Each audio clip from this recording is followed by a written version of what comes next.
వినోద్ కుమార్ గారి కోడల్ని డాక్టర్ హర్షిని, నేను ఒక డాక్టర్ని. అయితే వినోద్ గారి కోసం ప్రచారంలోకి వచ్చినాము.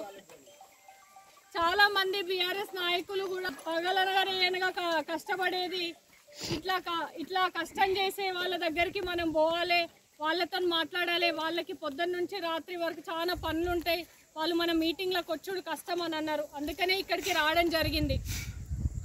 మీ కష్టం చూస్తుంటే ఒక్కొక్కరు అంటున్నారు ఎండ కొడుతున్నది, ఎండల్లో ఎట్లా అంటున్నారు. మరి మీరు అందరు ఎండలకు ఇంతగానం పని చేస్తుంటే నాకు జస్ట్ ఒక 10 నిమిషాలు నిల్చొని మాట్లాడడానికి నాకు ఏం ఎండ అనిపిస్తలేదు.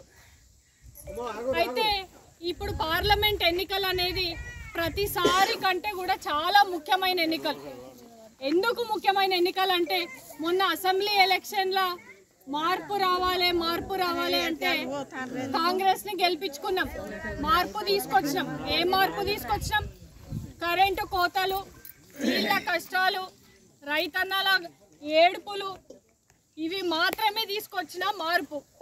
దీనివల్ల వచ్చిన ఉపయోగం ఎవ్వరికీ లేదు.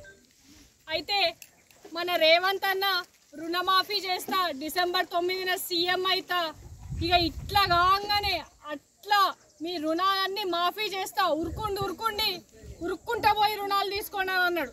ఆయన మాటలు నమ్మి నిజమే కావచ్చు అనుకొని అందరు పోయి ఉరికిపోయి రుణాలు తీసుకున్నారు. డిసెంబర్ 9 పోయింది, అన్ని పోయినాయి. ఇవాళ అంటాడు ఆగస్టు 15కి ఇస్తా అంటాడు. ఇక మళ్ళీ ఆగస్టు 15కి ఇంత ఎన్నికలు కూడా అయిపోతాయి. ఆగస్టు 15 పోయి ఇంకో డేట్ వస్తుంది. ఈ డేట్లు మారుడు తప్ప వాళ్ళు చేసేది ఏం లేదు. కాంగ్రెస్ గవర్నమెంట్ కేవలం తిట్టి కేసీఆర్ గారిని తిట్లతో గెలిచింది. ఇప్పుడేమో దేవుళ్ళ మీద ఒట్లేసి దేవుళ్ళ పేరు మీద గెలవాలని అనుకుంటుంది పార్లమెంట్ ఎన్నికల్లో. ఎందుకు మనకు ప్రతిసారి కంటే ఈసారి పార్లమెంట్ ఎన్నికలు బీఆర్ఎస్కి ఇంపార్టెంట్ అని అంటే, ఇట్లా మోసం చేసే ప్రభుత్వం, ఇప్పుడు ఈ ప్రభుత్వము పడిపోతుందా ఉంటుందా అన్నది ఎవరికి తెలియదు, మనకు జ్యోతిషం తెలియదు. కానీ చట్టబద్ధంగా అయితే 5 ఏళ్ళు ఉండాలి. 5 ఏళ్ళు ఉండే ప్రభుత్వాన్ని వీళ్ళని మనము 5 ఏళ్ళు భరించాలంటే వీళ్ళు ఇచ్చిన హామీలన్నింటినీ కూడా ముక్కు పిండి వసూలు చేసే నాయకులు ఉండాలి. ఎవరుంటారు మరి?